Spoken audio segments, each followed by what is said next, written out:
आपसे ये जैसे मैं आपसे ये पूछ रहा हूँ, visionary decision making happens at the intersection of intuitions and logic. तो मान लीजिए कि आपको इस ऐसे को एग्ज़ाम में लिखना है, तो ये बताइए आप इसमें इंट्रोडक्शन क्या लिखेंगे, कौन सी स्टोरी लिखेंगे बताइए, स्टोरी पहले बताइए। तो वो मैं यार यार वाला क्या, जब जंगल जा रहे होते हैं, मतलब अपना वर्ल्डली संसारिक घर छोड़ के, तो उनकी दो पत्नियां रहती है, तो वो धन को बांटने के लिए मतलब जाने से पहले तो धन को बांटेंगे ना, तो उनकी बड़ी वाली जो होती है, मतलब पहली पत्नी, वो ले लेती है अपना धन जितना उसका शेयर होता है, लेकिन जो मैत्री रहती है वो बोलती है कि मैं इस धन का क्या करूंगी। क्वेश्चन पूछती है उनसे कि अगर दुनिया में, अगर पृथ्वी को धन से भर दिया जाए, अगर वो मुझे दे दिया जाए, तब भी क्या मुझे इटर्निटी, मतलब क्या मैं इमॉर्टल हो जाऊंगी। तो फिर याजन वाला क्या बोलते हैं कि नहीं, ये सिर्फ तुम्हें कंफर्ट प्रोवाइड करा सकता है, तुम्हें अमरन नहीं बना सकता। तो फिर मैत्रेय बोलती है कि इसका, तो फिर मैं इसका लेके क्या करूँगी, मुझे वो सिखाइए जो कभी खत्म ना हो। तो उसे अपनी पत्नी को आत्म का ज्ञान बताते हैं कि आत्मा क्या है, आत्मन क्या है, सेल्फ के बारे में, कि जो कभी खत्म नहीं होता है। तो इसके बारे में मैं लिखूंगी। फिर उसके बाद कनेक्ट करूंगी कि इंट्यूशन क्या था, लॉजिक क्या था। लॉजिक ये था कि मैत्रेय ने पूछा कि वो वर्ल्डली प्लेजर को छोड़ के वो जो भौतिक मेटाफिजिकल होता है, मेटाफिजिकल हैप्पीनेस को वो चाहती है, वो उसका इंट्यूशन है। और लॉजिक क्या है, लॉजिक जो याद वल्लभ के उसे समझाया, थियोरी के तरीके से समझाया, वो लॉजिक है। तो दोनों का जब कॉम्बिनेशन हुआ वो विजनरी डिसीजन हुआ। और फिर मैत्रेय जो है उसको लाइफ का जो नॉलेज होता है वो उसे पता चला। हाँ ठीक है, स्टोरी आपकी ठीक है, लेकिन जानते क्या है, आप थोड़ा सा क्या है ना कर, देखिए जानते क्या है, रियल स्टोरी लिखने के दो तरीके होते हैं। आज तो आप एक हिस्टोरिकल लिखिए जो आपने लिखा है, अरे, और या तो आप जो है ना लिखिए कोई करंट अफेयर से। तो सबसे पहले स्टार्टिंग जो है ना आप करंट अफेयर से स्टार्ट किया करें। आपको पता है कि जब इंडिया आज़ाद हुआ था तो इंडिया के पास दो सिचुएशन थे कि ये तो यूएसए के ब्लॉक में जाए या फिर यूएसएसआर के ब्लॉक में जाए।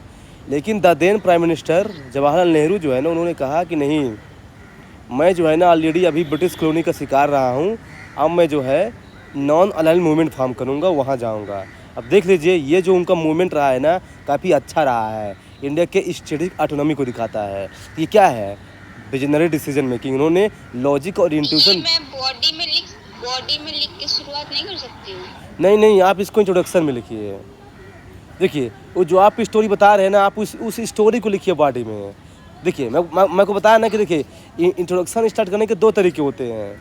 चाहे तो आप जो है ना हिस्टोरिकल एग्जाम्पल से स्टार्ट कीजिए जो आपने स्टार्ट किया है, और चाहे तो करंट अफेयर के एग्जाम्पल से। तो करंट अफेयर के एग्जाम्पल मैं ज़्यादा प्रीफर करता हूँ।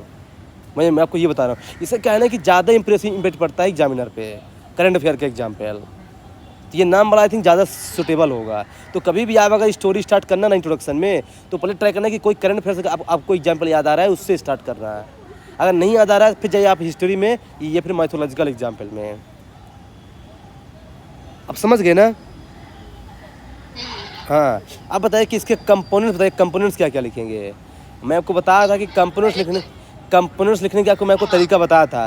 पहले मीनिंग, तो उसका मीनिंग क्या है, फिर उसका वैलिडेशन क्या है, फिर उसका क्या है ना काउंटर वैलिडेशन, फिर चैलेंजेज, फिर उसका सल्यूशन, फिर कंटेम्प्रेरी रेलेवेंसी, फिर लास्ट में कंक्लूजन। ये आपका हमेशा ऑर्डर होना चाहिए। अगर इस ऑर्डर में लिखेंगे तो क्या है ना कि एग्जामिनर को चेक करने में आसानी होगी और आपको ज़्यादा मार्क्स भी देगा वो।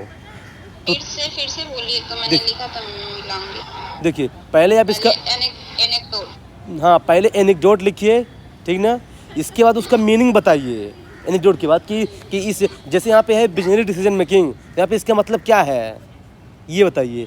फिर इसके बाद उसको वैलिडेट कीजिए, जो भी ऐसे दिया गया है ना उसको वैलिडेट कीजिए। प्लीज़ माइंड इट, ये पूरे ऐसे का 40% होता है वैलिडेशन पार्ट, मतलब कि 4 से 5 पेज आपको यही लिखना है वैलिडेशन, कैसा क्यों दिया गया ये स्टेटमेंट। फिर उसका काउंटर वैलिडेशन केवल 1 पेज का ही होना चाहिए। फिर उसको लिखिए उसका चैलेंजेस क्या है, फिर उसके सॉल्यूशंस क्या है, फिर कंटेम्प्रेरी रेलेवेंसी क्या है, फिर लास्ट में कंक्लूजन क्या है। तो आपको हमेशा यही अप्रोच फॉलो करना है। चैलेंज कितना पेज में लिखना होगा? चैलेंज आपको 1.5 पेज में, और फिर सोल्यूशन भी 1.5 पेज में, फिर कंटेंट रेलेवेंसी भी 1 पेज में, फिर कंक्लूजन भी 1.5 पेज में। तो मतलब कि शुरू के 5 पेज जो है ना, 5-6 पेज ये जाएगा आपके ये वैलिडेशन में, इंट्रोडक्शन में, है ना, ये 5-6 पेज, और लास्ट के 5-6 पेज जो है ना जाएगा इसमें काउंटर में, चैलेंजेज में, सोल्यूशन में, कंटेम्प्रेरी रेलेवेंसी में, कंक्लूजन में। ऐसा होता हर ऐसे में आपको यही फॉलो करना है। 10 पेज मिलते हैं एग्जाम में? नहीं, 12 पेज मिलता है ना। तो बताता रहा हूँ शुरू। हो सकता है, मुझे जहाँ तक याद है 10 पेज मिलता है। नहीं, 24 पेज रहता है ना यार टोटल दोनों हिस्से के लिए। 1200 वर्ड में रहता है शायद, 1000 से 1200 वर्ड में, है ना। कोई नहीं, अब जितना भी पेज रहेगा आप देख लेना, लेकिन बात ये है ना कि आप उसको देख लेना। तो क्या है ना कि वही मतलब कि जो है ना 10 पेज रहेगा, 10 पेज नहीं तो, लेकिन पेज पूरा फिल करके आना है, पेज छोड़ के मत आना है। हाँ, पेज आपको पूरा फिल करके आना है। अच्छा, ये मुझे पूछना था, जैसे ब्रेनस्टॉर्मिंग है तो वो लास्ट में जो रफ पेज होता है उस पे करेंगे या फिर क्वेश्चन पेपर पे? नहीं, मैंने लास्ट टाइम किया नहीं था उस पे, क्वेश्चन पेपर रफ पेज में करना है, रफ पेज में नहीं किया, रफ पेज में करना है। जब दिया, वो मैं भी सोच रही हूँ, ऐसे चेक करने वाले को लगेगा कि हाँ ये मतलब थोड़ा काम कर किया। हाँ वही ना, नहीं तो लगेगा कि आपने उसका यूज नहीं किया फिर। तो ये बताइए कि इसमें क्या है ना, क्या लिखेंगे बताइए उसमें, काउंटर में क्या लिखेंगे इस ऐसे में?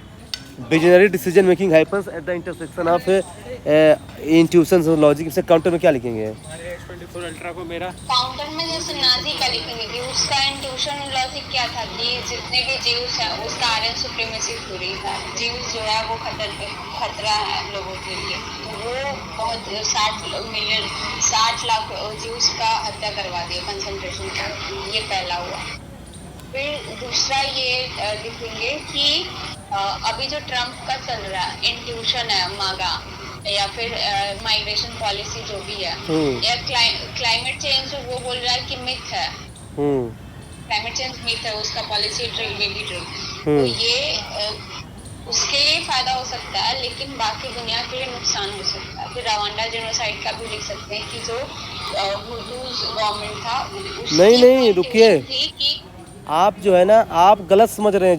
जो मैं ये पूछ ही नहीं रहा हूँ, आप तो ये बता रहे हैं कि यदि किसी का डिसीजन जो है ना विजनरी नहीं रहा तो उसका नेगेटिव इम्पैक्ट क्या होगा। मैं ये पूछ ही नहीं रहा हूँ, मैं पूछ रहा हूँ आपको इस नहीं मैं चैलेंज नहीं पूछ, काउंटर कर रहे हैं इस ऐसे को।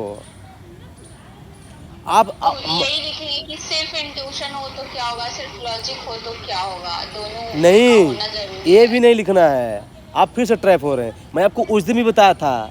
देखिए काउंटर का मतलब जानते क्या होता है? जैसे देखिए ये क्वेश्चन क्या बोल रहा है, visionary decision making happens at the intersection of intuition and logic है, ठीक है, ये बोल रहा है स्टेटमेंट। तो आप इसको काउंटर ऐसे कीजिए ना कि does visionary decision making always happens at the intersection of intuition logic और केवल अकेले से हो सकता है। मतलब कि क्या विजनरी डिसीजन मेकिंग केवल लॉजिक से नहीं हो सकता क्या? ये ऐसा आपको लिखना है, इसे बोलते हैं काउंटर करना। काउंटर मतलब ये नहीं था कि उसका नेगेटिव इम्पैक्ट आप लिख रहे हैं, चैलेंज लिख रहे हैं, नहीं, है ना। ये बिना काउंटर के ऐसे इनकम्प्लीट होते हैं, मैं आपको पहले ही बताया था। जैसे देखिए मैं आपको एक दूसरा एग्जाम्पल बताता हूँ, तब समझ में आएगा आपको।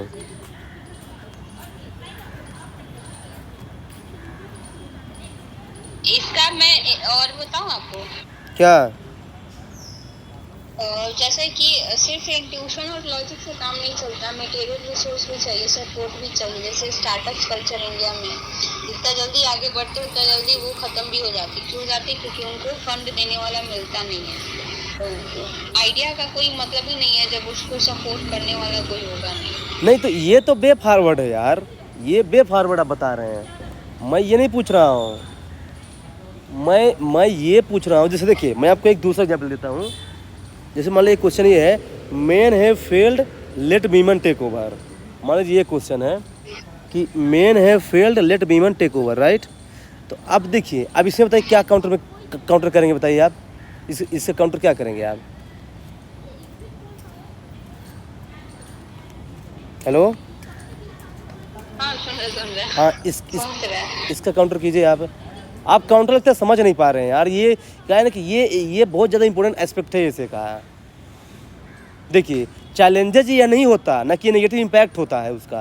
आप नेगेटिव इम्पैक्ट बता रहे हैं कि उसका नेगेटिव इम्पैक्ट क्या होगा। जैसे ट्रम्प वाला जो एग्जाम्पल दे रहे थे वो तो ये है कि जो अच्छा डिसीजन नहीं लिया उसका इम्पैक्ट क्या होता है।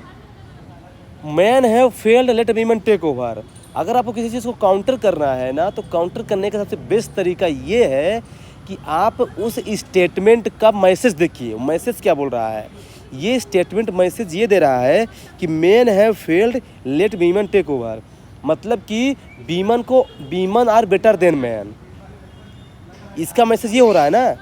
इसका मैसेज क्या निकल रहा है हाँ कि women are better than man. तो वही होता है, ऑलवेज ऐसा केस नहीं होता है कि हाँ तो हाँ तो are women always better than man. आपको ये ऐसे काउंटर करना है कि are women always better than man. ये हो गया काउंटर करना है आप। हाँ ऐसे काउंटर करना है। तो अब बताइए इसमें क्या लिखेंगे आप कि आर वीमन मतलब women are not always better than man. इसमें क्या लिखेंगे?